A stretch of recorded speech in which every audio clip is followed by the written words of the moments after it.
Today, lots of girls play sports. But for a long time, girls were not encouraged to kick, throw, run, jump, shoot, slide, or hit like boys. So why did things change? And how much have they changed? Are girls and boys treated equally when it comes to sports? To begin to answer these questions, we have to look back. In 1972, Congress passed a law called Title IX, which protected girls and women from discrimination in schools, colleges, and universities. This included discrimination in school-sponsored sports. At that time, only 15% of college athletes were women, and in high schools, only 7% of athletes were girls.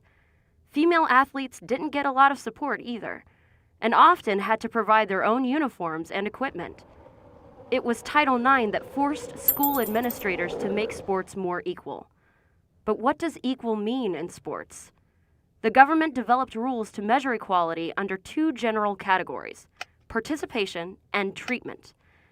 In the early days of Title IX, the number of girls playing sports was so low that it would have been very difficult for schools to suddenly provide exactly the same number of opportunities for girls and boys. Instead, the government wrote rules that gave schools 3 options, or tests, to demonstrate fairness and opportunities for girls. The 3 tests are proportionality, progress, and satisfied interests. A school can pick which test to follow. Proportionality means that girls should receive the same percentage of athletic opportunities as the percentage of girls in the student body. So if 51% of students are girls, then girls should have approximately 51% of the opportunities to play sports. The second test, progress, requires schools to make up for the days when girls had fewer opportunities by adding new sports for girls on a regular basis. The third test asks if girls' interests in athletics are satisfied. Under this test, a school must regularly ask female students what sports they are interested in, and also take into consideration the popularity of certain sports in the area where the school is located.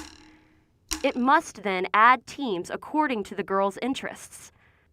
Another important part of Title IX is that it doesn't just look at how many athletic opportunities are available to each sex, but whether those opportunities are of equal quality.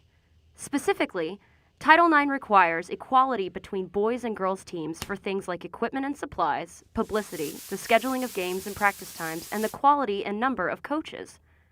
Girls should also have equal access to locker rooms, practice spaces, and competitive facilities, as well as medical services.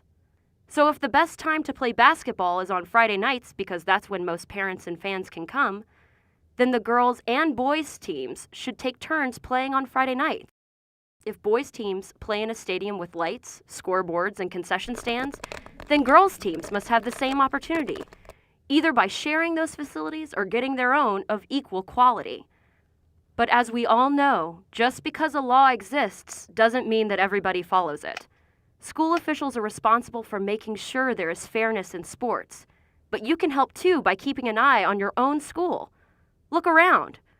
If you think there might be inequality in your schools, you can approach a school administrator, a parent, or the Office of Civil Rights, a government agency that makes sure schools comply with Title IX.